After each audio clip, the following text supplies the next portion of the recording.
Hello everyone, good morning and welcome again to my channel, the Orchids TV. So this morning it's Sunday.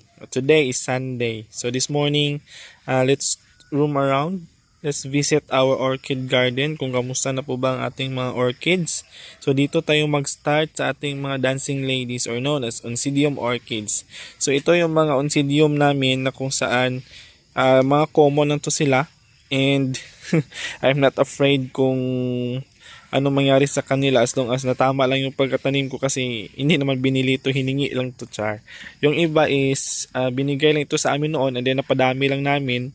And itong mga Oncidium orchids, hindi sila masyadong alagain and hindi sila masilan mamumulaklak is because saktong lighting requirement lang and bibigyan ka ng maraming blooms and anytime you can harvest the flowers, you can put it on the flower vase, no? As additional decoration sa inyong mga kanya-kanya mga rooms, sa mga kwarto, is either sa school, sa church. So, there are lots of benefits ang makukuha natin dito sa flowers ng ating Oncidium orchids. So, medyo nangangayayat pa sila because I think there are 2 months pa lang na nandito sa driftwood na to kasi pinopagate ko sila.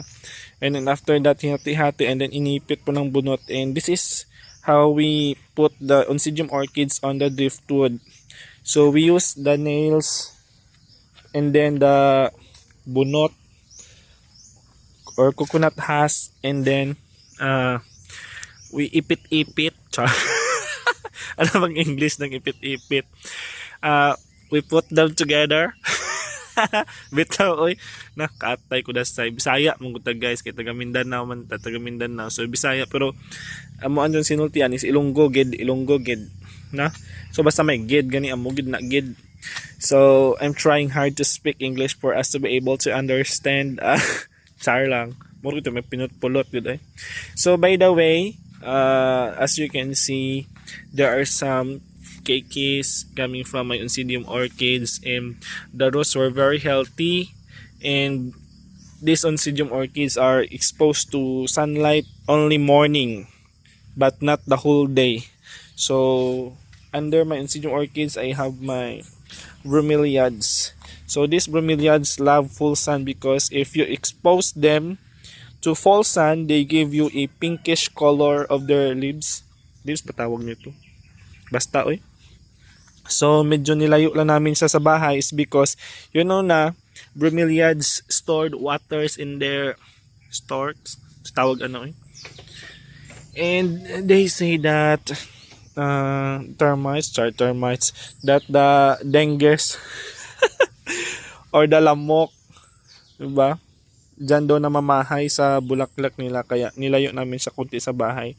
Hindi namin sa pinatay, hindi namin sa winala. It's because they gave additional color to our garden. Just like this one. Yeah.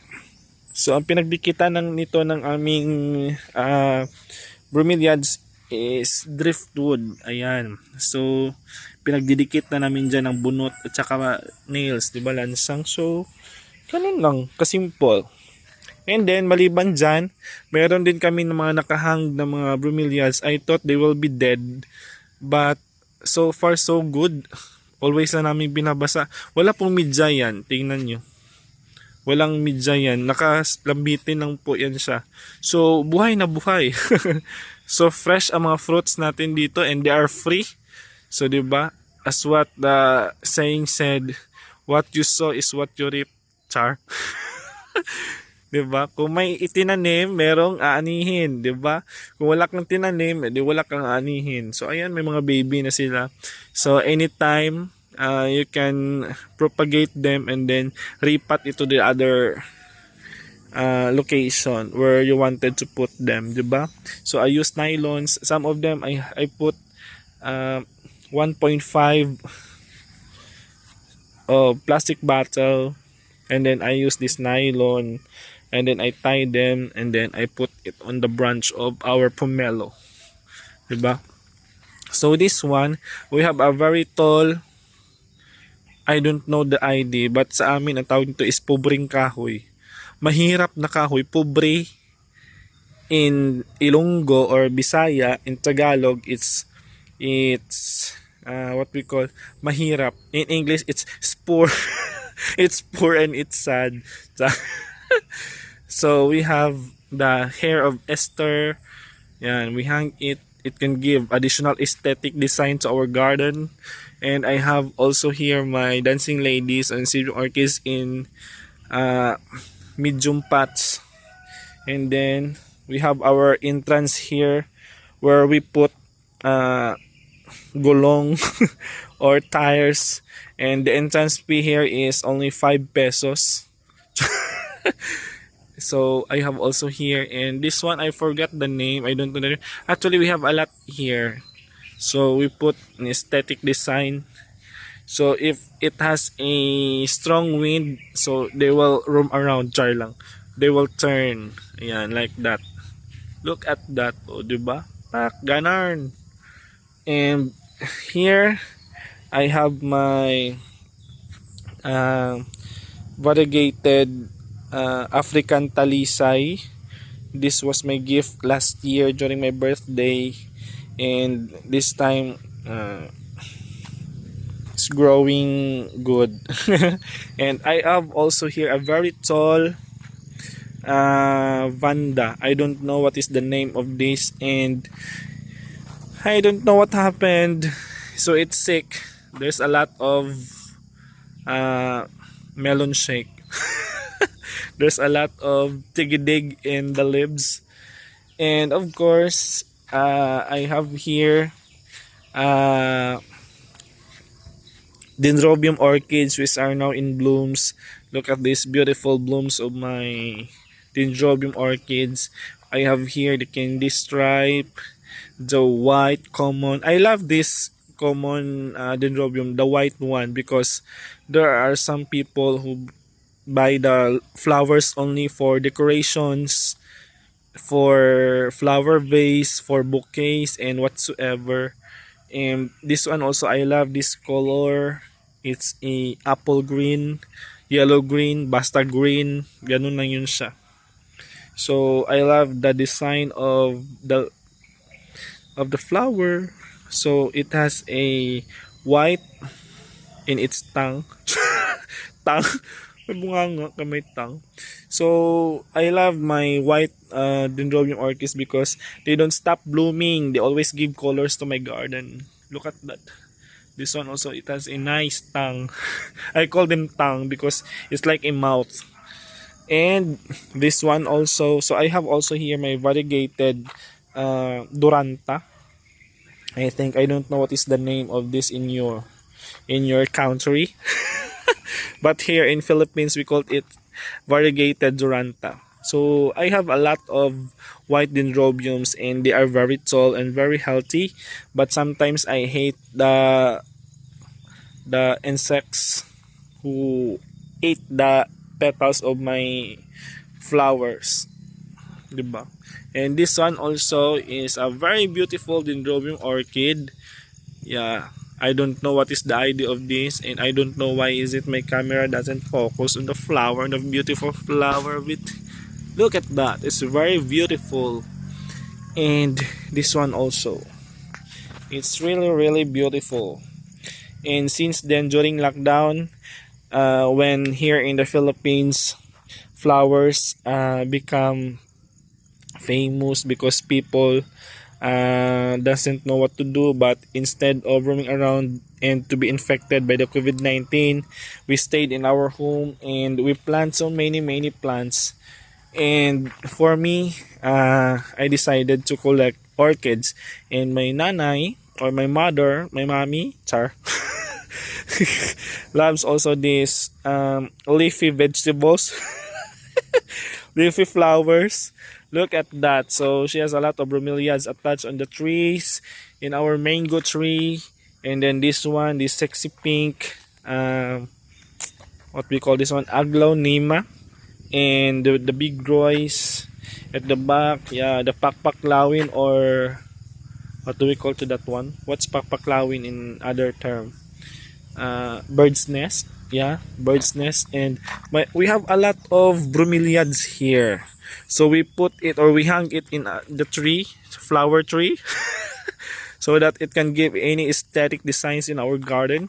And my mother also put a bamboo flower, bamboo flower with the bromeliad above. And this one also, uh, they are plants in the pots, plastic pots and clay pots. So my mother also have a lot of aglonema. And this is our what do we call this one, aesthetic garden, aesthetic road, aesthetic way. I don't know what to say.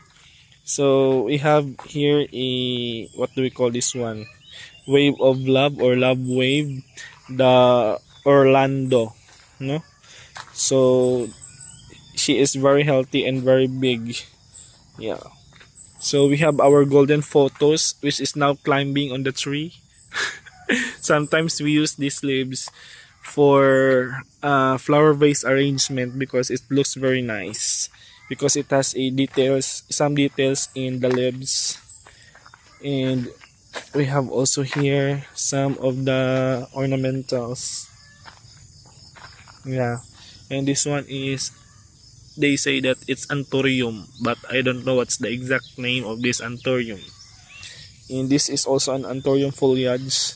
And we have here the melalonii. It's very big, so we don't put any shades in it because it's too expensive. So we use the leaves of our coffee. So our coffee is free. So if you wanted to drink coffee, all you have to do is you're going to what? You're going to harvest some of the dried fruit coffee, and then you're going to bilad it here. You're going to let them dry in the full sun, and then you're going to put it on the kawali and then put fire. And then all you have to do is you're going to cook it until it becomes black, and then you're going to the market for the giling or to blender,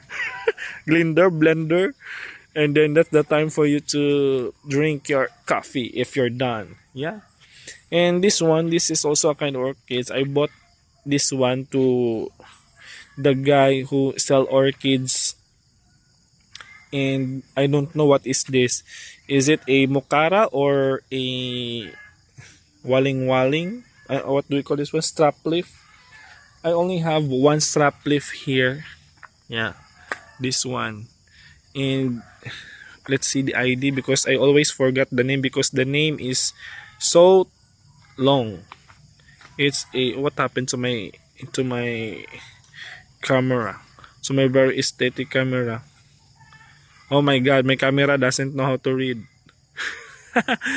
Okay, it's a Kanchanaburi brown number 137. I don't know why is it the name is too long. No? And this one, it has a spike, and I don't know what's the idea of this, and I don't know what kind of orchids is this also. As long as my friend gave it to me, I just place it here under the pomelo, and then this time it has already a spike, very good spike. So I think it's a beautiful orchid. So this one I put aesthetic hanger design of uh, the hair of Esther. Kasi here in Philippines we called it as buhok ni Esther. So maybe in English it's a hair of Esther. And the wind arranged it according to their weight loss. Because I don't know what happened, but I already arranged this one. But anytime when I get home, I always see blank space. It's like my teeth. Char lang. So we have here also the red Orlando. I don't know, I forgot. Yeah. And then we have here native Phalaenopsis. So I love this one because they don't stop blooming. Yeah. So it has a lot of spikes and she is being bigger. So I just use a cut driftwood, which is the Madre de Cacao. Yeah, or Cacahuati. And then this one is, I don't know the name of this. It's very tall. It's very huge. I don't know its name. I forgot. I think it's a philodendron. What's the name of this? Variegated. I don't know. I forgot. Look at the variegation, guys. It's very good. So I have here a table of orchids also, where the queen is at the center. We call this one as Dendrobium, this color, and the flower of this is very nice. It's a color yellow, and beside of her are her sisters, and also the cattleyas and my newly propagate Dendrobium orchids. Yan. My mocara in pots. So we have a lot of orchids here, and we have also here dancing ladies, and this one I don't know what's the name, but it has a beautiful flower like a plastic. So we have here newly propagate Oncidium orchids, and this area is full of Oncidium orchids. So we're going to the center now of the garden. So we have another entrance here, and you're going to pay $5 to take picture. So this is the name of my garden. This is my family name. Welcome to Swedish Orchid Garden. And beside of our cottage, Charles the cottage. So we have our beautiful Dendrobium onosmums. So when they bloom, our cottage is full of fragrance. So according to Rubin, it says that the orchid is Mother Nature's masterpiece. Oh, diba? Look at that. The panda cocks. And another entrance here. So all you have to do is you're going to pay $10 for you to pass this area. Char lang. This one is my Eugenia. So we have a lot of vandas here. So different varieties of vandas, different colors. But I also plan to arrange them according to their color. But since I have only a few collections, so I cannot arrange it properly like in the orchid farms. So this is not a farm, it's just a mini garden. This is just my hobby that after my work, when I get home, I have a lot of orchids welcoming me the time that I pass here. So I feel like I'm going to any enchanted garden. Enchanted garden. And we have also bananas here. So if you're hungry, just say moi moi moi moi moi. And also we have a coconut. So if you're thirsty, all you have to do is you're going to climb and get some fresh water, of course some fruit of our coconut, and that's it. This is Miss Cynthia. Char lang. Okay, so we're going to visit this area also because I mix this area. So that area is full of vandas and also here, and since my vandas are lackings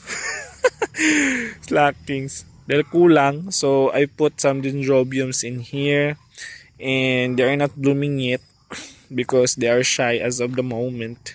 So we have few blooms here, so it's still white, and this one is very fragrant. And look at the flower of my orchids. What happened to you? Diba? So maybe some of the insects ate them, so I allowed them to eat because I know the feeling of being hungry. Char lang. Pero pag mahuli, patay. So make sure pagkakain sila, hindi sila mahuli, because I will make their lives very unforgettable. I don't know what to say na. So let's ikot-ikot, let's roam around, and I have here a lot of mocaras also. So they are in bloom. I have here in bloom. So this one is color orange. Orange or orange, diba? And this one, I don't know what's the color of the flower, but she has already a spike, a healthy spike.